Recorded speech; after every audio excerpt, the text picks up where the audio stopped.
Boss, tutorial naman paano mag-sell sa OKX. So ayan guys, game ha. So pasensya na, late na naman tayo ngayon pero kakabalik ko lang din kasi. So game guys, so dalawa yung gagawin natin ngayon. So yung una, paano ba mag-transfer ng Hamster token papuntang USDT then papuntang P2P. Pangalawa guys, since alam natin may minimum din ng P2P para bilhin yung USDT nyo, kung kulang yan, unfortunately hindi kayo makakapag-proceed. So pwede natin gawin, tuturuan ko din kayo paano kayo pwede mag-transfer sa tao. Make it sure lang guys, kapag magta-transfer kayo sa tao, dapat una kayong babayaran ha, bago kayo mag-transfer ng token para safe.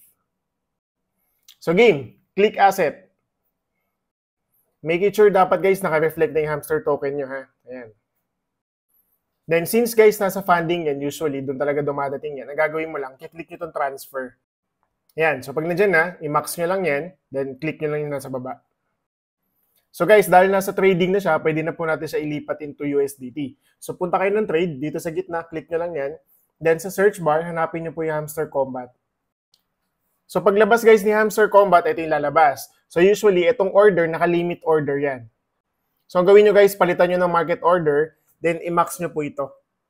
Then ayun yung makikita nyo, ito yung available balance ko, 1,500 Hamster, then makukuha ko is 10 USDT lang.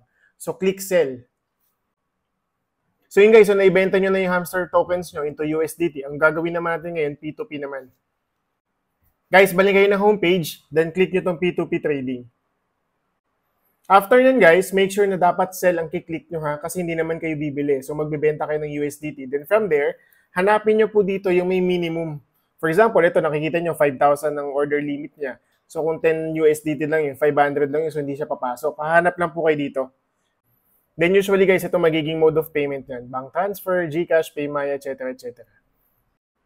So guys, so sabi ko, dahil hindi naman lahat malaki talaga nakuha, most likely maliit lang talaga nakuha natin sa Hamster Combat, so hindi nyo po maibibenta yan sa P2P. So ngayon, yung second option natin, paano naman tayo mag-transfer na lang sa tao?